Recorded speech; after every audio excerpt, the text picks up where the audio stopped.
my name is Dezarre, and I am representing the Millington Public Library. And today I'm here with Sarah, and we're here with another Crafty Chit Chat video. And this one, we're going to be making pumpkin mason jars. It's a very simple craft, and we have one that's already made here for you. And we're going to show you how to do it as we go along. We're also going to tell you some awesome pumpkin facts. All right, let's get started. I'm very excited. I know, I'm excited too. Okay. I'm going to do the skinny one, the tall skinny one. Okay, then I'll do the round one, so we'll have two different ones here. I like it a lot. Thank you very much. Okay, so the first part of our craft, we are going to take some of this red. It's kind of like an orangish reddish paint, but it's more of a red color. And since we didn't have orange, we're going to make orange. And all we have to do is pour some on the table. I mean, not on the table. Please don't pour it on the table. Don't pour it on the table. Pour it on the plate. And then all you have to do after that is add some white to it. Okay. And we have two brushes here. We have one orange brush and one green brush. And that's because we're going to actually use some green to paint the top of our mason jars. And once you do that, you just mix it all up together. And you'll see it start to turn into an orange color. And how orange you want it, I mean, if you want it to be a lighter orange, then you need to add more white. If you want it to be a darker, then you need to add more red. I think mine is like a pumpkin pie orange color. That's what I'm seeing here. It does look like a pumpkin pie. Mine does too, actually. Now I want pumpkin pie. I love pumpkin pie. I'm really more of a sweet potato pie person, but you know, they both look the same. They do. They very much look the same. And but really, my favorite is pecan pie. I love pecan pie. Oh my God, it's really pie. good. It's so good. It's not one that I eat all the time. My grandma used to make it a lot. I was telling them the other day about how she used to pick up pecans from pecan trees around here, and we would have fresh pecan pie every Thanksgiving. Yeah. Stephanie is selling pecans from the Lions Club. Did you notice that at the desk? Yes, I did actually. It's actually going for $12, and I believe she said that they're charging much more than that at the stores for less ounces. So, and that's for more of a deal. So you get $4. You'll save $4 than you would if you went to a store here, and it's also for a good cause. Lions Club. Whoop whoop. Yes. Yes. And I believe, isn't it for their charity for hearing aids? Oh, I don't know. And glasses, I want to say. It's definitely, I don't know. But if you're interested in learning what they're doing, you definitely should contact them, and they can give you all the details. Very nice. So we're painting the inside of the jar. Is Yes. that what I'm gathering here? Yes, we are painting the inside of the jar with the orange color. Oh. And you can do this whatever color you like. Oh, and another tip I wanted to let you all know about is, once this dries, if you want an easy, quick night light, you can go to Dollar Tree and grab some of those electric tea lights and put it in here, and they make great night lights. Very nice. Gorgeous. Should I be?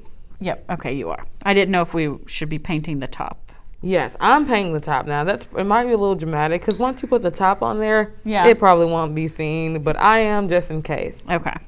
Very nice. Very nice. And we're painting the inside because it's easier. You don't want to have to deal with it rubbing off while you're painting it. So I don't know that I've ever painted glass before. This is a new experience for me. This is a very new experience because my first time doing it was actually last year. I saw an idea online where you can make night lights, and it was a similar kind of craft that we used. It was a galaxy night light because we had a summer reading program, and it was space themed. I like that. It was really awesome. I like that a lot. Yeah, so there it is. We have our orange jar. You're always so much faster than me at all this crafting I am, stuff. and that's good because I actually left the green paint. So So you're going to go get the green paint. I'm going to go get the green paint. Okay, I'll just keep But painting. while I'm doing that, I'm also going to show you all a close-up of our finished pumpkin here. There you go. So this is what it should look like once you get done.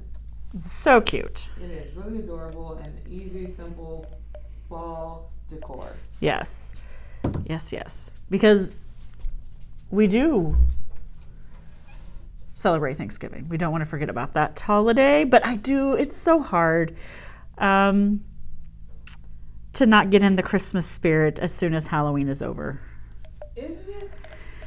I mean, were you here yesterday? Yesterday was a blur to me. Were you here? Yeah. Yes. I was listening to Christmas music at my desk. I was listening to Christmas music today, actually, while I was organizing the craft closet. It's so hard. It's really hard not to. It's just such joyful sounds. It is. It just makes you happy. Yeah, I turned it on with my speakers on. It was White Christmas. And I purposely turned it on because I thought I would annoy Caleb. I was trying to annoy Caleb, get a rise out of him. Yeah. No, he just started singing to it. It's such a beautiful song. It backfired song. Big time. I listened to that today, and I thought I was going to annoy Andrea. That's the funny thing, but not on purpose. But I literally thought I was going to annoy her because some people don't like to hear Christmas music. No, it is very much, yeah. But I feel like, I was talking about this with my mom because she wants to decorate early. Uh-huh. And I was like, you should be able to do what you want to do because we only get 25 days to celebrate it. What's wrong with starting early? If you were in any other country in the world, you could be decorated and ready to go for Christmas already. Yep. But we've got Thanksgiving. So it's fine. It's fine. There's nothing wrong with Thanksgiving. We can do both. We can do both. I'm still going to cook a turkey and enjoy the holiday. With pretty Christmas decorations in the background. One of our neighbors, which I'm really impressed because we live on base, and typically, you're only allowed to have holiday decorations up for 2 weeks. But one of our neighbors has already, all out. They have a big, long driveway. They have PVC pipe arched all the way up their driveway with white Christmas lights. That, they've already, they are ready. Ready to go. They are ready. And, of course, my husband's like, don't look closely at it because he knew I'd get an idea. He knows you're excited and getting ready to. Yeah. You want to get in the spirit early. You know what's funny? We're planning on decorating this weekend. Oh, see? So, I feel like the longer you have to celebrate it, the better. It only comes around once, so you might as well extend its stay. I'm just at the point where if it brings you joy and you're not hurting anyone, just do it. Yeah. Just do it. And every house has its own rules. If you want to wait, you can wait. You can wait. It's what works for your family. Yes. And for my family, we like to celebrate as long as possible. Yes. Well, and we're one of those families. I was raised Catholic. We kept our stuff up through Epiphany. So that was 9 days, 12 days after Christmas, after the New Year. What is that like? So what is that exactly? Because I grew up Baptist, so we didn't do that. Yeah, I mean, what is that? Technically, that's when Christmas ends. That's the whole Christmas shebang in the Catholic Church is through Epiphany. Really? But now looking back, now that I am a parent and exhausted in life at general, I really think it was just my mom giving an excuse for us to keep the Christmas decorations up so we didn't have to put them, go through the hassle of putting them up. Because decorating your house is always fun.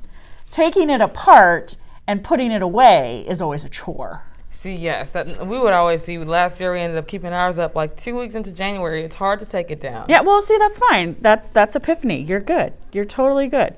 Yeah, that is awesome. Well, see, we celebrate, in my family, past Christmas, we would celebrate Kwanzaa.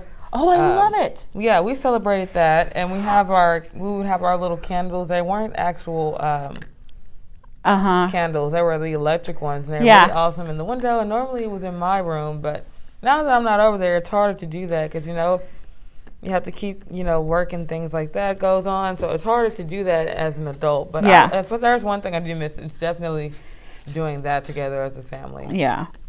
Yep. But it's awesome to hear about different customs and traditions. And now, speaking of that, I want to talk about some of our awesome pumpkin facts.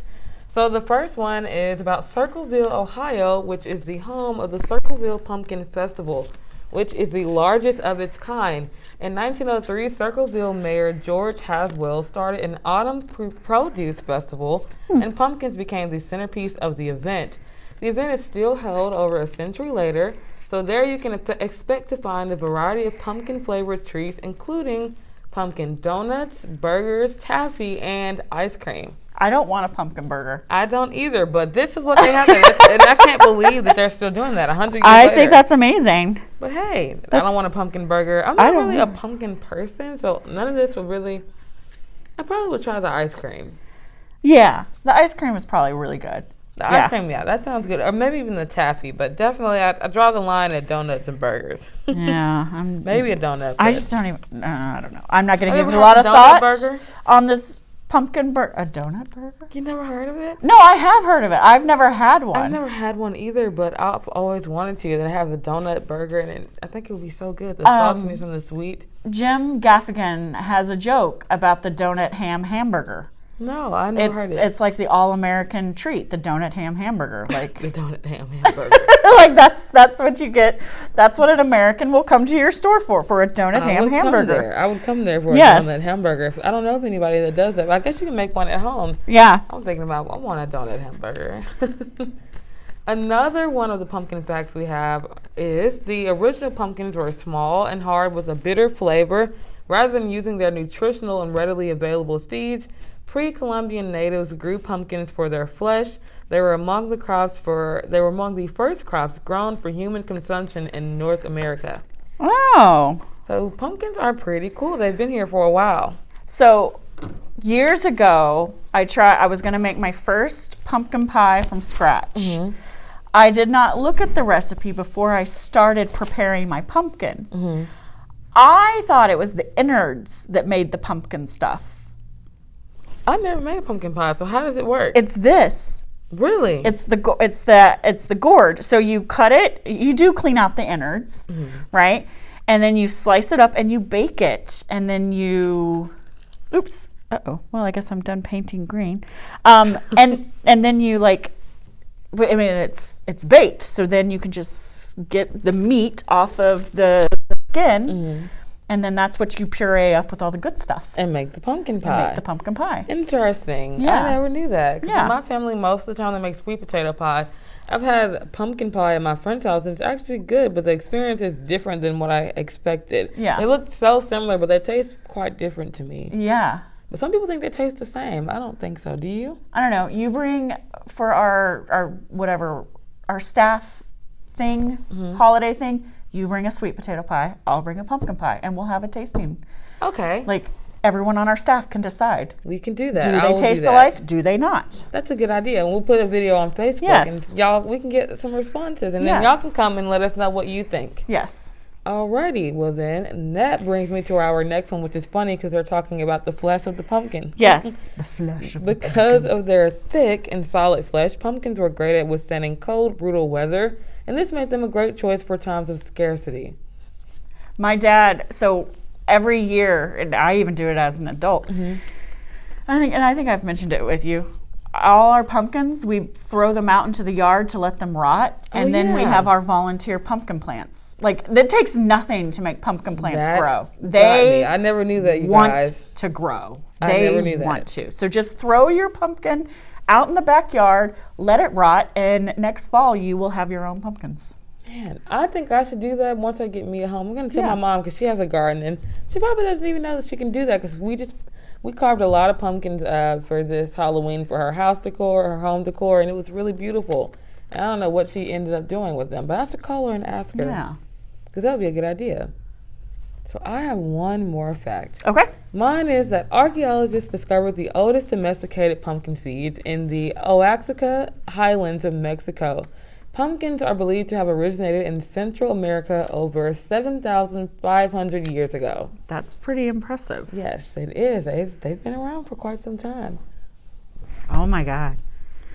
Guinness World Records, the heaviest pumpkin, 2,323.7 pounds in Germany. Wow. Heaviest 2,300. How much is a ton? Is it like 2,500 pounds? I think so. That's like a 2,500. That's like a 1-ton truck. Just imagine. You know what? And I wish we had a picture of it. We should. I would like to scoop it out and live in it. I know. Like what was it? Cinderella. It's like you know what it made me think of? James and the Giant Peach, but it was a pumpkin. Yes. Cinderella too, though. Yeah. Just make yourself a nice little house in there. Yep, here we are. Pumpkins are a member of the gourd family, which includes cucumbers, honeydew melons, cantaloupe, watermelons, and zucchini. Yep. These are all things that are really easy to grow. Yes. So it just must be gourds in general are just easy things to grow. I like it. Me too. Oh, Jacques Cartier in 1584 explored the St. Lawrence region of North America, and I believe that's in the Northeast. St. I didn't Lawrence. know that. I think so. He reported finding gros melons. The name was translated into English as pompions, which has since evolved into the modern pumpkin. Yep. So it came from gros melons to pumpkin. I like it. Gross melon. I don't know I know nothing about French, so I have no idea how one I don't either. watermelon. I have no idea how one would say that. And then according to the 2017 U.S. Agriculture Census, Illinois is the largest producer of pumpkins in the U.S. It harvests twice as many pumpkin acres as any of the other top producing states. Pumpkin seeds should be planted between the last week of May and the middle of June, and they take between 90 and 100 days to grow and are picked in October when they are bright orange in color. Their seeds can be saved to grow new pumpkins the next year. Yeah, see? Yeah. That's a tip that she gave us. See, you let it rot, and so typically you'll then have frost and stuff, and so then it'll go dormant, and then it'll plant itself, and voila. You don't have to do anything. Yeah, volunteer crop. Yes. Well, that is really awesome. And that is all for our pumpkin facts today and our pumpkin craft. We are going to let these dry, and once they do, we'll decorate them and set them around in the library. But in the meantime, here is the finished result, and you can do many different things to these. You can even do whatever you like. You can put some leaves on there, draw different things, or even do a whole different color. It's all up to you, but whatever you decide to do, please tag us in some pictures. We love to see what you all do and your creativity. All right, catch us again next Saturday for another Crafty Chit Chat. Bye, y'all. Bye.